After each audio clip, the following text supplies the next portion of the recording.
स्वर्ग और नरक। एक कहानी। एक बुजुर्ग औरत मर गई।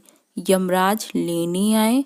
औरत ने यमराज से पूछा, आप मुझे स्वर्ग ले जाएंगे या नरक? यमराज बोले, दोनों में से कहीं नहीं। तुमने इस जन्म में बहुत ही अच्छे कर्म किए हैं, इसलिए मैं तुम्हें सीधे प्रभु के धाम ले जा रहा हूँ। बुजुर्ग औरत खुश हो गई और बोली, धन्यवाद, पर मेरी आपसे एक विनती है। मैंने यहाँ धरती पर सबसे स्वर्ग नरक के बारे में बहुत सुना है, इसलिए मैं एक बार दोनों जगहों को देखना चाहती हूँ। यमराज बोले, तुम्हारे कर्म अच्छे हैं, इसलिए मैं तुम्हारी यह इच्छा पूरी करता हूँ। चलो, हम स्वर्ग और नरक के रास्ते से होते हुए प्रभु के धाम चलेंगे। दोनों चल पड़े। पहले नर्क आया। नर्क में बुजुर्ग औरत ने जोर जोर से लोगों के रोने की आवाज सुनी। वहां नर्क में सभी लोग दुबले पतले और बीमार दिखाई दे रहे थे। औरत ने एक आदमी से पूछा, यहाँ आप सब लोगों की ऐसी हालत क्यों है? आदमी बोला, तो और कैसी हालत होगी? मरने के बाद जब से यहाँ आए हैं, हमने एक दिन भी खाना नहीं खाया। भूख से हमारी आत्माएं तड़प रही हैं। बुजुर्ग औरत की नज़र एक विशाल पतीले पर पड़ी, जो कि लोगों के कद से करीब 100 फीट ऊंचा होगा। इस पतीले के ऊपर एक विशाल चम्मच लटका हुआ था। पतीले में से बहुत ही शानदार खुशबू आ रही थी। बुजुर्ग औरत ने उस आदमी से पूछा, इस पतीले में क्या है? आदमी मायूस होकर बोला, ये पतीला बहुत ही स्वादिष्ट खीर से हर समय भरा रहता है। बुजुर्ग औरत ने हैरानी से पूछा, इसमें खीर है, तो आप लोग पेट भर के ये खीर खाते क्यों नहीं? भूख के तड़प रहे हैं। आदमी रो रो कर बोलने लगा, कैसे खाएं? ये पतीला 100 फीट ऊंचा है, हम इससे कोई भी उस पतीले तक नहीं पहुंच पाता। यह सुन बुजुर्ग औरत को उन पर तरस आ गया। सोचने लगी, बेचारे खीर का पतीला होते हुए भी भूख से बेहाल हैं।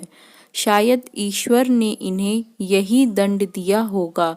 अब यमराज बुजुर्ग औरत से बोले, चलो, हमें देर हो रही है।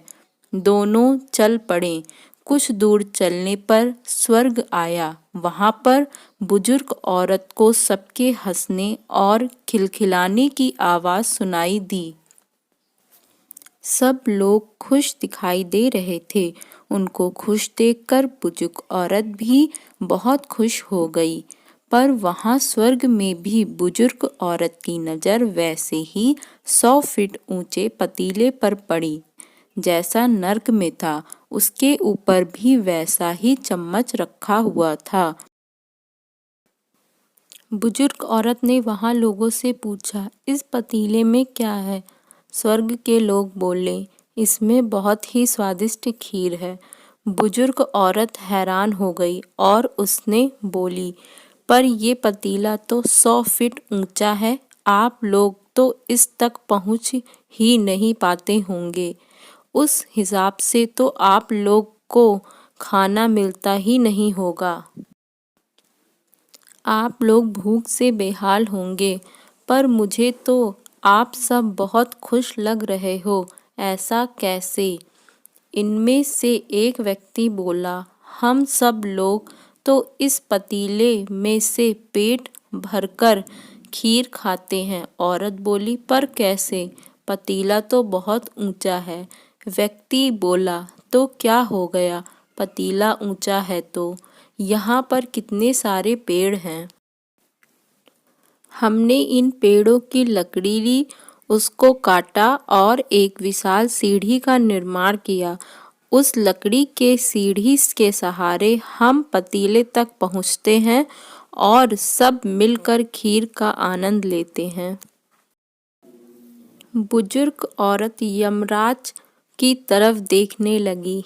यमराज मुस्कुराए और बोले, ईश्वर ने स्वर्ग और नर्क मनुष्य के हाथों में सौंप रखा है। चाहे तो अपने लिए नर्क बनाए, चाहे तो अपने लिए स्वर्ग। ईश्वर ने सबको एक समान हालातों में डाला है। उसके लिए उसके सभी बच्चे समान हैं। वह किसी में भेदभाव नहीं करता। वहाँ नरक में भी पेड़ पौधे सब थे, पर वह लोग खुद ही आलसी हैं। उन्हें खीर हाथ में ही चाहिए। वहाँ कोई कर्म चाहते, कोई मेहनत नहीं करना चाहते, इसलिए भूख से बेहाल हैं। क्योंकि यही तो ईश्वर की बनाई इस दुनिया का नियम है। जो कर्म करेगा, मेहनत करेगा, उसी को मीठा फल खाने को मिलेगा। स्वर्ग के सपने छोड़ दो, नर्क का डर छोड़ दो। बस आपकी वजह से किसी का दिल न दुखे, इतना सोचो और बाकी सब कुदरत पर छोड़ दो।